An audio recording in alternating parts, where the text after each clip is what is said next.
Greetings all and welcome to another episode of What the Fuck is a reborG podcast. It's your boy reborG. Got the co-host Bobo over there sitting there. He real snazzy, suited and booted.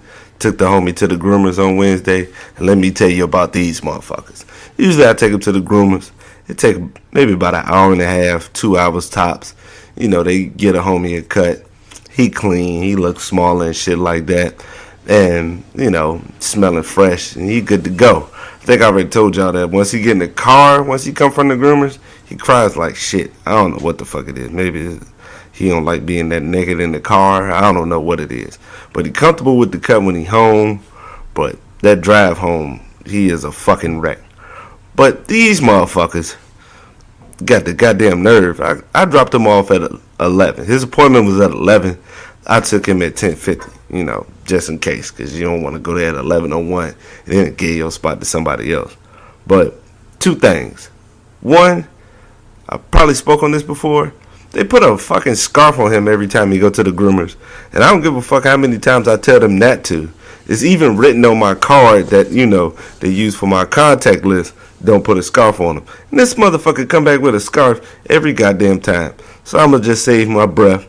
Save all that shit and just let them keep doing it, because I think they're just doing this shit in spite of me. But another thing is, these motherfuckers did not call me back. Like, I'm sitting there chilling and I'm like, once, like, you know, I dropped them off at 11, so like once 1:30, 2 o'clock hit, I'm like, damn, what's going on? You know, lady told me they had a lot going on, so I gave her a pass. Then 3:30, then 3:30 came, and I'm like, oh, what the fuck? Because, you know, this boy, this the homie, this motherfucking ace. The fuck are y'all doing? Call a nigga back. Have y'all even cut his hair? Shit. So, I called him at 4 o'clock. Oh, yeah, he's ready. What the fuck? Sorry for not calling. We were busy. What the fuck did you take him for? Like, what? Like, you don't call me, so if I pick him up when y'all close at 6, what you gonna do, charge me? Hell no. I would have went the fuck off in there. But I don't want to take him nowhere else. He comfortable there. He get this shit done. They got the information. They got his files, because we was ghetto as shit with boy. My sister instantly went and got him some shots, because this nigga birthday was a couple weeks ago. I think boy was born on the 12th. I thought it was the 20th, but we usually include it in the 20th and the 21st, because that's when most of them, the family's birthdays are. My mom and my nephew's birthday is on the 20th, and my niece's birthday on the 21st. And we pretty much kind of got him for my niece, so we usually like to include their birthdays. But it's January the 12th. My nephew, who picked him out, gave him the name Boy, actually told me it's the 12th. So this nigga 70 years old, spry as fuck. You know how it is. He's a ball of fucking energy. But these niggas actually was gonna close. The fuck, you can't keep boy? Man, I'll fuck somebody up. God damn it. But like I was saying, we get over shit with him. We don't even know where the fuck his records is, so I couldn't even take him to another one. I couldn't even, like, thank God this nigga teeth is leaving him, so he won't bite nobody, because I don't even know if he still got the proper shots or whatever. But I don't trust the vet no way. After they charge me all that fucking money for an ear cleaning, fuck the vet. Y'all know what that is. And speaking of family, I told y'all about the birthdays. Shout out to my nephew, Mike Chimney. Make sure you check his music out on YouTube as Mike Chimney. Has some pretty good songs up there. I'm proud of the homie, man. This is the big shout out to him. He's 26 years old, and I'm proud of the dude, man. Just because he just ain't no fuck up. He ain't never been lame or nothing like that. Like, we damn near brothers. Even though I'm like 10 years older than him, we've always been tight, and I've always appreciated him. He's a part of my peace of mind, you know, the love of the family, and, you know, mad love and mad props to him, man. Keep doing your thing, Playboy. Uncle's always in your corner. My niece is a youngin', you know, she about 10. She goofy as hell. Gasha Pumpkin, that's Gacha, Gasha Pumpkin. If you don't know how to spell it, Google will help you the fuck out. She got a joint on YouTube. I don't know what the fuck it is, but I watch the shit, give a like, and give her whatever piece of encouragement I can. But I don't know what that shit is. I'm that's out of my realm, you know. Like, you know, when you got old and you don't understand what the fuck going on with the youngins. when it comes to the Gasha shit, I have no idea. I just support her to the fullest. And Mom's birthday, always a shout out to Moms. I was talking shit about the salmon cakes, still salty, but it's always love to Moms. Moms was the tough love back in the day, and I appreciate her for that.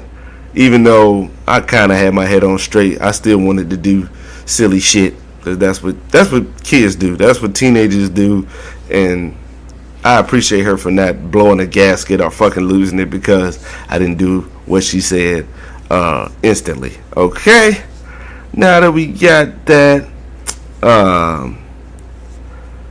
I got to tell a story because my mom brought it up the other day. One of the first times I was fucking pissy drunk, I was about 16. So I'm gonna say, unfortunately, it was a store in a part of, bad part of the neighborhood in downtown Newport News, and it was I can't even remember the name of the store, but it was definitely owned by an Arabic dude. I can't remember his name. We just used to call it the bodega, and he never checked IDs. Like, you figure I just got facial hair on my chin in my 30s, so Lord knows how young I looked then. I'm 35 now, and people think that I'm, in my 20s, and I'm not. Black don't crack. But he would never ID, and he didn't give a fuck what we got. But the bad thing about it was we just didn't get into liquors until later on. At that time, going to the bodega, it was usually 40s.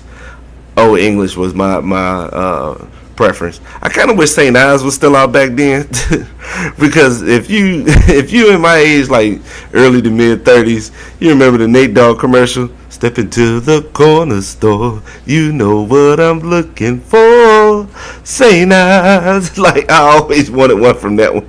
There used to be mad St. Ives commercials when I was younger, but we used to do the 40s of the OE, Mad Dog, Boone's Farm, and any other type of shit. It was never like beer. It was just like wino shit and 40s. I know 40s is beer, but that's in a different category to me. But one time, it was like June.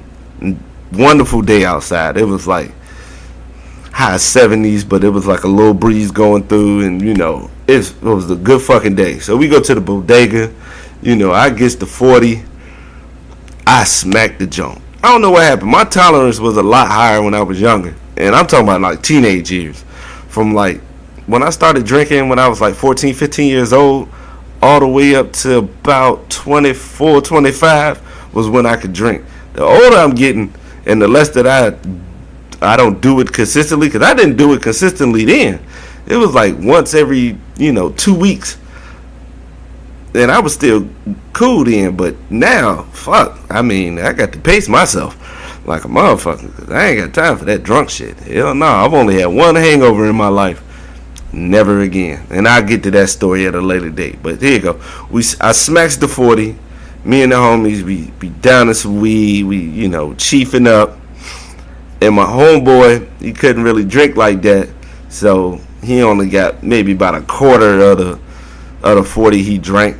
So I finished it all for him. I'm smacked. I'm like real fucked up. And so I make it home. I have no idea how. And when I get home, I gotta pee like a motherfucker. So I walk in the house. I'm stumbling. I'm looking like Michael Jackson in Thriller, shoulders bopping and shit. Like, my walk is all fucked up. But I get to the bathroom and I lift the seat up on the toilet to pee, and I swear to God, the only thing that was going through my head was, if I pull my dick out and look down again, I'm gonna fall in this toilet. I literally thought that I was gonna fall in the toilet. I was like real scared. So I closed the seat, like not even looking down at it. I just closed the seat and I peed in the sink. I peed in the sink, and I'm stumbling, walking out the bathroom and stuff like that. I don't know where I had the presence of mind to, but I flushed some cold water down there, so I guess it didn't smell like pee. But it was late. It had to have been like midnight or something like that.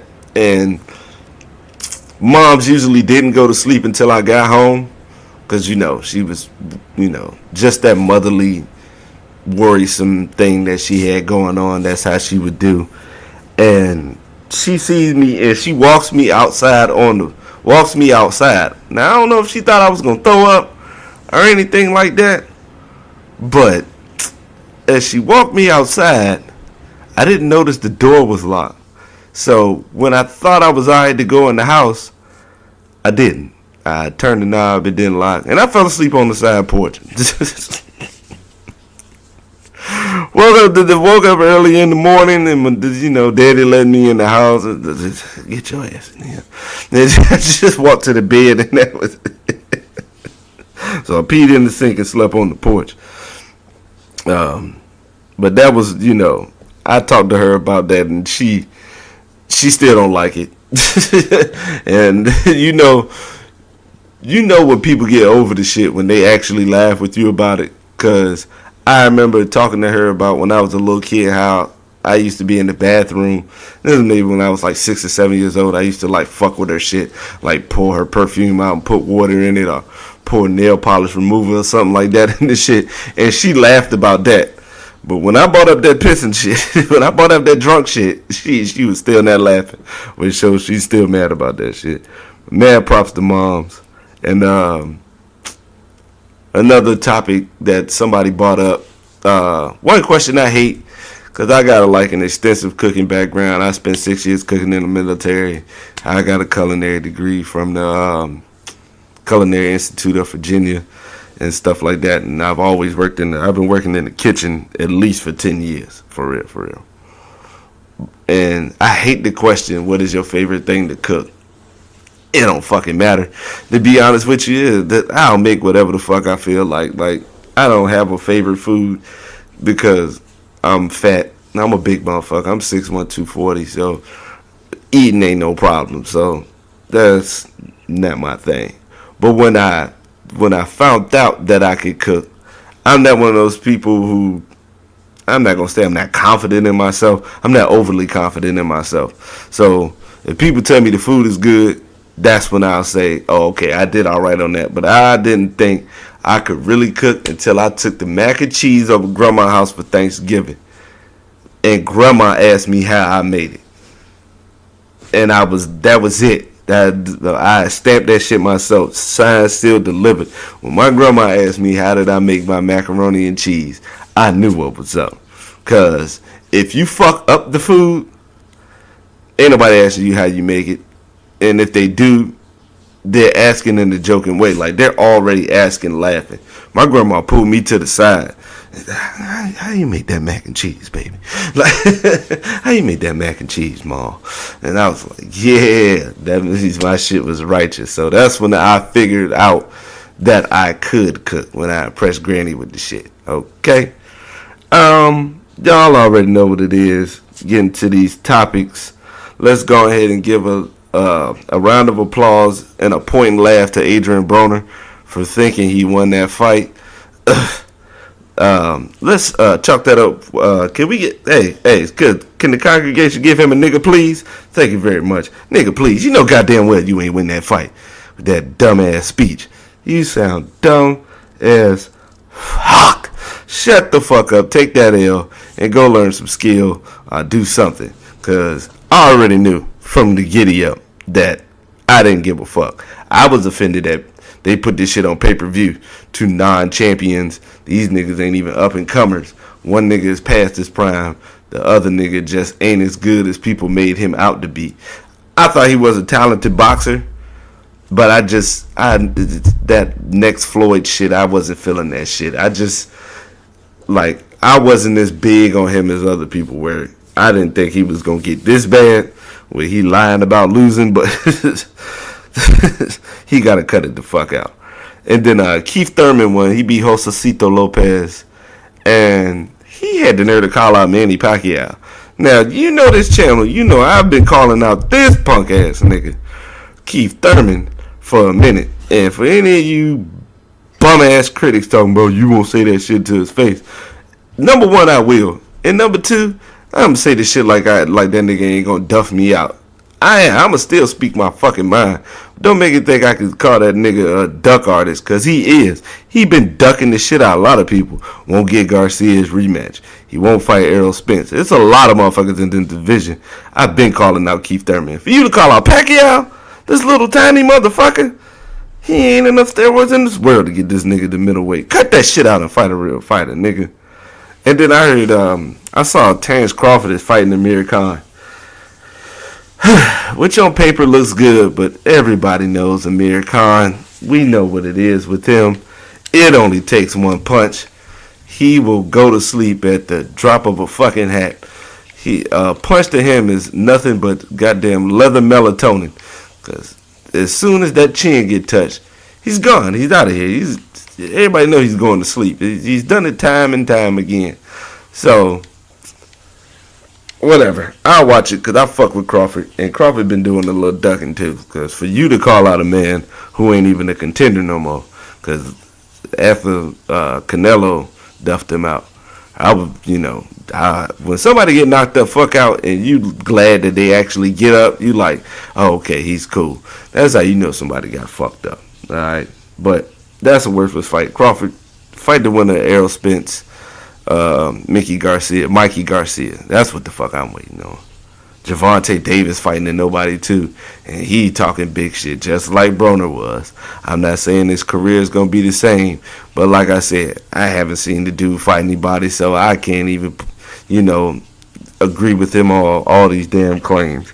And for those of you, Alvarez is fighting Kovalev again in the rematch, and if you watch the first fight, Kovalev got his ass whooped, which is something we never seen. Even in those losses to Andre Ward, those were real close fights. And for him to get knocked out like that, I'm actually looking forward to this rematch.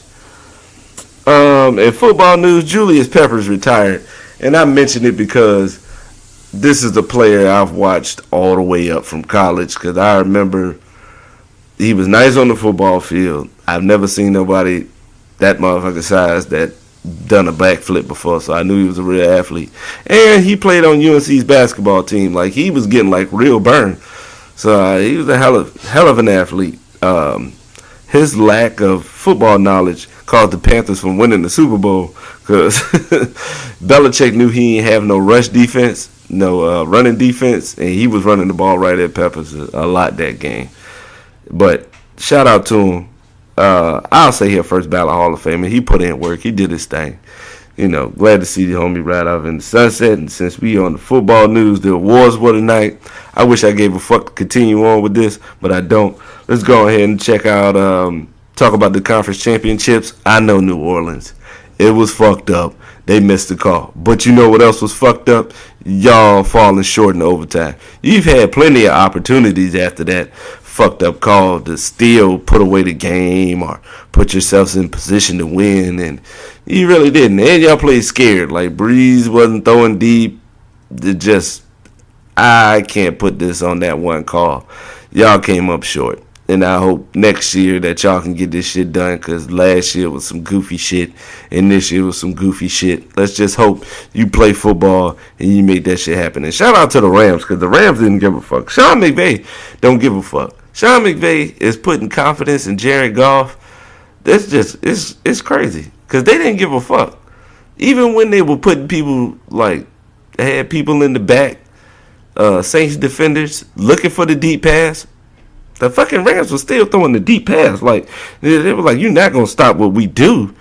Sean McVay, I guess he said, I'm going to call whatever the fuck I feel like calling. And that's just what it is. On the other side of the game, the Patriots are back in the bowl, as I predicted back in August. And I'm going to just go ahead and tell you now, the Patriots will win the bowl. Okay? Super Bowl champs, Patriots. Now, unless they lose, that's when I'll count them out. But until then, they gonna win. Next year, if Brady and Belichick there, that's who I'm gonna put in next year's bowl. And I might just put a question mark for the NFC, because I really don't give a fuck. Because if you're playing the Patriots, you'll probably lose. So, excuse me, what's that, boy? Could you relax, please, sir, until I'm done? Thank you. Okay. Yeah, that's all I got for the Super Bowl. I'd like to give y'all a nice, extensive scouting report on both teams. It's Brady and Belichick. Unless Aaron Donald or anybody can get that front four pass rush going through, we already know what it is. The Pro Bowl was last week. Damn. Why are All-Star games buns now? Like, it's not just the Pro Bowl. The Pro Bowl was ass. When I seen them putting Ezekiel Elliott and Kamara on defense, I said, y'all motherfuckers is out of hand. And motherfuckers only had, the NFC only had 7 points. God damn. Like, the Pro Bowl is it's not enjoyable to watch anymore. It's just not it. It's same thing with NBA All-Star game. We look more forward to the Saturday night, see who gonna win the 3-point contest or the dunk contest. I look forward to that more than the actual game, because with the game, I treat the game nowadays like some shit that's happening while I'm at work. I just catch the highlights. But just like the Major League Baseball, like that is different because I forgot what it was. I think the winner gets home field advantage or something. Whatever it is, there's an incentive to them actually winning the game. So that is, at least the game is important. We may not, watch it, as much, or with as much excitement as we have previous. But the home run derby still popping. And Kellen Moore, who was the offensive coordinator, because Dallas were selected as the coaches for the Pro Bowl. He was the offensive coordinator for the NFC that only scored 7 points. And Dallas just reported that he'll be the offensive coordinator. Boy, they don't give a fuck down in Dallas. God damn, that is something else. Boy. Man, I'm going to just go on from that one. But, yeah, in baseball news, Machado and Harper still haven't signed. And I heard they're not going to get this big bag like Stanton or nothing like that. But the fucked up part is when Mike Trout is up for free agency, he going to get that bag. So they're going to be salty as fuck whatever contract they do sign. MLB teams, small market teams aren't going to break out the bag and fuck up their future. Like, that's just how it is. There's not a lot of teams that's willing to pay you that $200 million contract just so you can fuck up the money just in case they have young guys they want to bring in. Because everybody's trying to follow that Houston blueprint and like building up with young players. And whatever spot that you need to fill somebody in, that's what you spend the bag on. Like, they built up all the infield, the fielding and all that stuff, and then let's go get Verlander. The pressure's not on Verlander. It's not as bad as it was, when he was with Detroit, where he was the pitching rotation, and the defense in Detroit wasn't as good as it is in Houston. So we'll see. I'll report it when it happens. But other than that, yeah. College football news. Quarterbacks is going all over the place. Kelly Bryant transferred to Missouri, and then they just gave themselves a postseason ban. So even if they're undefeated, it really don't mean nothing. But his move was strictly based. Sorry, boy. I didn't know you were a Kelly Bryant fan. I apologize. This move was strictly based on him upping his draft stock. That's all it is. It ain't had nothing for him. This is a business decision. And I don't knock him for it at all. But Missouri, you've been had. He just using y'all and this offensive coordinator to, boost his draft stock. And I ain't mad at him. Do your thing. But I don't see it getting no much better. Like, he'll be able to put up points because it is the Big 12 and they do have that type of offense. So, if any other opportunity, this will be the one in the Big 12 with the Missouri offense. If you can't put up buckets, it just ain't gonna fucking happen, period. And the same thing goes with Jalen Hurts going to Oklahoma. I figured it'd be a good look. It's a nice wide open offense. It's always going to be people open. It's the Big 12. They get buckets down there, and they don't play no damn defense. It's been like that for years, for a while, ever since Vince Young. They even had the spread, and the Big 12 always been about getting that money. The defenses have faltered and they are sinking like shit because nobody plays defense in that division. You could say you do, but they don't. But this should work out for him.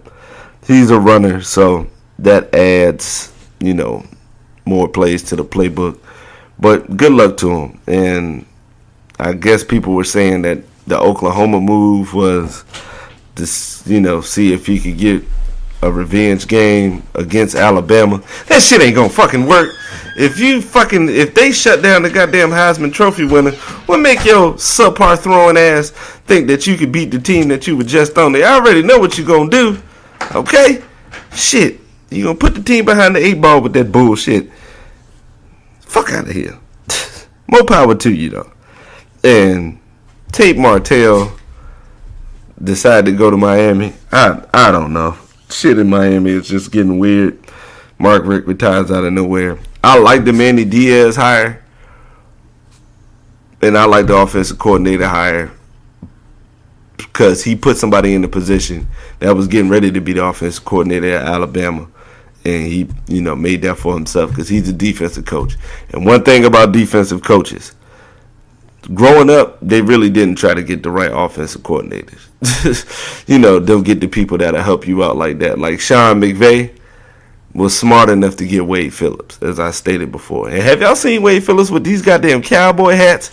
If you're not old enough to know, Wade Phillips' father, Bum Phillips, was a coach for the Houston Oilers late 70s. And they were a pretty good team. Matter of fact, they got jerked out of a Super Bowl because they were... Mike Renfro caught that touchdown. And if they had replayed in, Pittsburgh probably wouldn't have went to that last Super Bowl against the Rams. It probably would have been the Oilers, the Houston Oilers. I think I said New Orleans just previously, but I fucked up. He was the Houston Oilers coach, and he used to wear these baller-ass cowboy hats on the sideline as the head coach.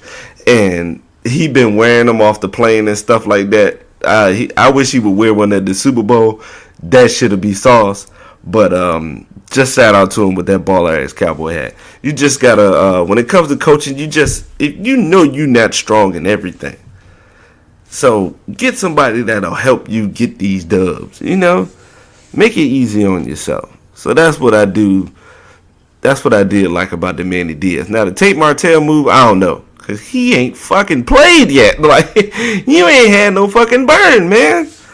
And I think it was all, him and his boys set it up. Because, he was a big-time quarterback in high school at Bishop Gorman. If you don't know, Bishop Gorman has been good since, I want to say before 2000, like the mid-90s on. Like, Bishop Gorman, when it comes to football, will always be ranked in the top 10. And they will always have talent there. It goes all the way back to like Ryan Reynolds, rest in peace. I remember him back, when I used to comb through Rivals. And him, another high-ranking player, the safety that he went to school with. I can't remember the guy's name. I forgot the goddamn guy's name. Fuck. He was a pretty good safety. I don't know because he never played at USC, which was his original school. And the tight end Brevin Jordan, who was pretty good for Miami this year. All three of them played at Bishop Gorman. They released a picture on Twitter of all three of them in Miami uniforms. So we'll see what comes of it. It's always a wait and see game for me.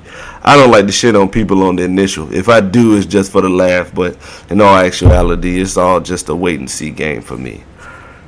Good luck. And then other news, mentioned Jalen Ramsey earlier. Lincoln Riley got the bag.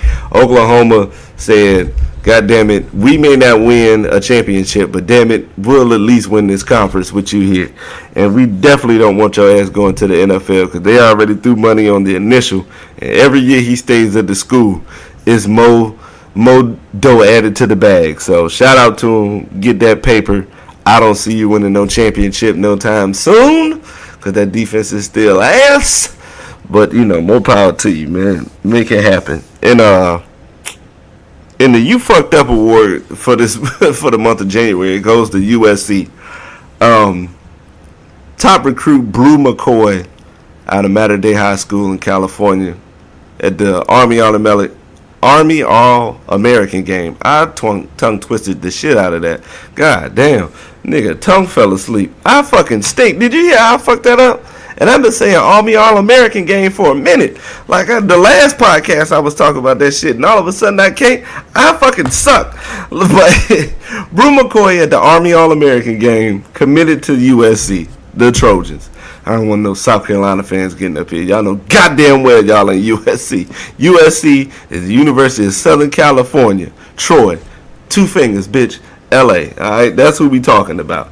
He signed letter of intent and was already in classes. Then he found out Cliff Kingsbury wasn't coming back, so now he done transferred to Texas. Got to sit out a year, and that's fucked up. I think that's real fucked up. The NCAA got some dumbass rules. Like, y'all, that shit is just fucking retarded. Like, Cliff Kingsbury was probably the main reason why he committed. He probably wanted to go to Texas the whole time. But the fact that Cliff Kingsbury was coming to run the offense, because he does run a good offense.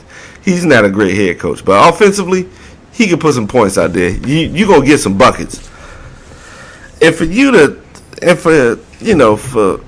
have the uncertainty, and for him to, leave, and the kid wanted to go somewhere else, man, because he's not getting what he was promised. Okay? I don't know. Fuck y'all just gonna make him sit out a year of football. That's that bullshit. And they on some other fuck shit too. In college basketball, Silvio De Souza, he was a high-ranked recruit in last year's class. He graduated early and joined Kansas in December. And I think he got to, he had to sit out the regular season or something like that. He had to sit out the regular season, and I think they let him play in the tournament. He's a, multi-purpose, strong power forward, 6'9", 235 type dude. He can hoop. But his handler took 2,500, and it came out in that big giant NCAA probe. And he done got suspended for at least a year and a half. Like, come on, man. Don't do this dude like that. First of all, he never saw any of this fucking money. Like, he didn't get to spend none of this shit, nothing. Just the simple fact that his handler, his guardian took the money. Like, come the fuck on, man. Cut it out, man. Let this kid just play, man. It won't even like it was some hand-to-hand shit and he got it. The handler, come on, man. And all you fucking poachers, shark bitch-ass motherfuckers who going out here snatching up these kids in foreign countries, doing this fuck shit and fucking up these kids' careers like that, man. Y'all ain't shit, man. It's already bad enough you using these kids that you can get the bag from somebody else. Like, what type of shit is that? I bring some motherfucker from a foreign country, push him to do this one thing just so he could possibly get rich and take care of me. Hey, you ain't his parents, man. You don't get the same thing, man. Get the fuck out of here, man. Stop fucking these kids over, man. Have some type of, I ain't even gonna say have a heart. Be smart about this shit. You know goddamn well you was gonna get caught. They damn near catch everybody except John Calipari. But just get off that fuck shit, man. Plain and simple. And speaking of goofy ass shit, as we get into the NBA things, the Knicks traded Kristaps Porzingis for a bunch of players on the Mavericks, and wait and see is something that I, use for myself, just to give somebody a chance to let it come out. You shouldn't be doing that shit when you the GM or the president of the team of basketball operations. They pretty much gave up Kristaps for DeAndre Jordan, who they'll probably end up cutting, and he really ain't the same dude without Chris Paul. Let's be real. Wesley Matthews, who's a shell of himself right now, and he may get back to his, decent playing form, because he was a good three-point shooter and a good defender, so he was never buns. But the thing is, he wasn't playing up to the level of which he got paid for. That's how I'm putting it. So maybe he'll, get a spark when with the Knicks, or maybe he won't. He got the bag already. Fuck it. And Dennis Smith Jr. Well, how about that? Y'all go and trade for the guy that you should have drafted. Everybody out when LeBron even came out and said that y'all should have drafted Dennis Smith Jr. And the fact that you didn't, and you traded away your franchise for that, because right now they think, they're thinking that they'll get a pick, like they'll be able to grab Zion, which is, it's wishful thinking, but it could possibly happen. It's 50-50. You think that drafting Zion is going to bring these free agents because they done freed up enough cap money where they can sign 2 max contracts? I don't know. I don't know if Zion will bring the type of superstar free agents. Because when you're a superstar, it ain't there's no LeBron coming in this draft. And that's no offense to Zion, R.J. Barrett, John Morant, or any of those other prospects. But this ain't no life-changing dude yet on this team. He's not not an instant franchise changer. Zion, I think he'll be able to hoop and put in some money, but I think it'll be right along the lines of Luka, where he'll get his buckets, but the team won't be an overall threat just yet. They're going to have to add more pieces. And I don't see Durant and Irving just going there just because Zion's there. They'll go because the bag may be there, or they'll like to play with each other, but they're going to have to get a big name in free agency to make this happen. So it's pretty much a real wait and see game with that one. And Anthony Davis demanded the trade, and it looked like he just want to go to LA because he got the same agent as LeBron, and I ain't knocking them for it. But if LA think that they just gonna get Anthony Davis without giving up, at least Kuzma. Nobody's taking the deal from the Lakers unless Kuzma's involved. And that in the final stages. And I really couldn't tell you what the fuck is going on with New Orleans anyway. You want to trade him because he already said he don't want to sign. He don't want to stay there. So you go ahead and get rid of him because there's no need to keep that dead weight there. But my theory is, who gives a fuck where he wants to be traded? Because you don't need the agent's approval for a trade. No, you don't. All you need is another team. And the agent could just be pissed. He'd just be upset about it. Why don't you trade him to a team when you can get these draft picks? Where you can make it happen. Because you already fucked up in general by thinking that Elfrid Payton, Julius Randle, and Mirotic coming back was going to keep Anthony Davis there anyway. No offense to Drew Holiday, who's playing great ball, and I'll get to that a little later. I'll elaborate on that in a minute or two. But that's not going to keep a lot of people there. That's not going to happen. And the trade deadline's coming up, so that should be real interesting. I usually save my NBA 2K, my franchise I play by myself against the CPU. I usually say that to the trade deadline, but this year I just couldn't wait. I just had to, and I started already. But it will be interesting to see what happens as far as the trade deadline goes, even outside the Anthony Davis part. I'm telling you, man, they can trade him to fucking trade his ass to Atlanta. Trade his ass to Atlanta and get that pick.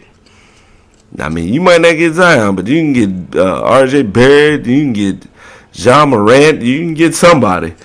Trade that motherfucker to Orlando and pick up Vucevic. At least you can get a guy that can get you some buckets. But don't sit here and wait and trade him to LA and with these picks. Like the Knicks pick. The Knicks got 2 draft picks from Dallas. All good and well. But that's 2021 and 2023. We don't fucking know what's going to happen in the draft 2 years from now. So, I mean, come the fuck on, man. Damn it. At least you could have got another pick for this year, because you could have finagled the bagel, turn around, and you can get funky out this bitch. Make some real shit happen. But as speaking of Vucevic and shit, the All-Star teams came out. Karl Anthony Towns cried. And it's not funny that he cried. It's just the fact that he was an all-star last year. What the fuck? Like, you just think you didn't make it, but you just, the Jimmy Butler drama. That's why Jimmy was calling your ass out, because apparently you are soft. But shout out to all the all-stars. I'll clown and talk shit, but I don't have a problem with anybody that's in there. Oh, there's some snubs, but that's just what's going to happen. I kind of think Rudy Gobert should have made it. He was Defensive Player of the Year last year. He didn't make it. He'll probably be Defensive Player of the Year this year. He's still, hey, 2-time Defensive Player of the Year, and you don't have no All-Stars. They ain't even put Mitchell in there. That was crazy.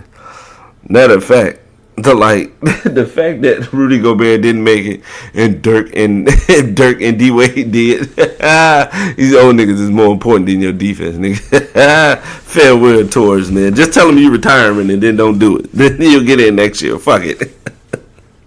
But I think that's kind of fucked up. I think he should have made it. You could have sacrificed somebody. Somebody could have sat the fuck down. Yeah. But shout out to all the first timers. Shout out to people that's got to go in the reserves and fill in for some of the injured people. You know, it's all-star. I'll try to watch the game or whatever. We used to make a thing of it as me and the homies, but they ain't been a thing in a long time. So, I'll end up watching it because I'm off on Sundays from work. So, I had the time to watch it. But if some pussy come through, if something else come through, I don't give a fuck. YouTube is amazing because somebody will load up the whole game in no time. You know, they don't waste no time. It don't take no more than 6-7 hours, and somebody will load something up. I don't mind that shit as long as I see it for the first time. My damn self. I don't give a fuck if it already happened. There's not too much shit I need to watch live. There's not a lot.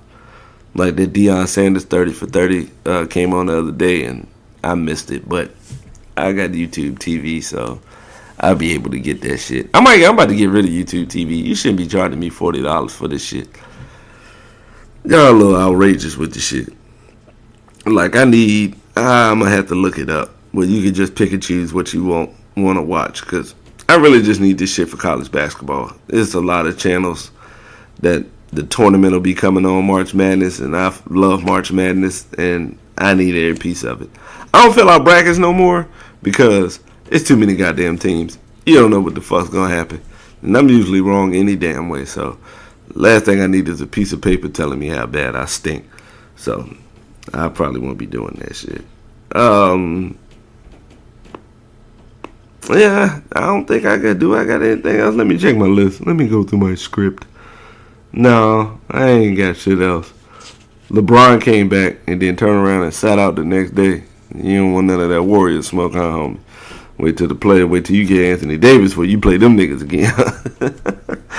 I like to see what's going on because there have been reports that there's supposed to be some side hating and they might pull the plug on this shit like they did with Chris Paul to the Lakers when Kobe was there. And that was fucked up. I don't think you can keep people from going wherever where they want to go. Like, if you're smart, and that was the fucked up thing about the Chris Paul to the Lakers trade, was that the league stopped it. Like, what? Oh, whoa, what the fuck? Why the fuck would you do that?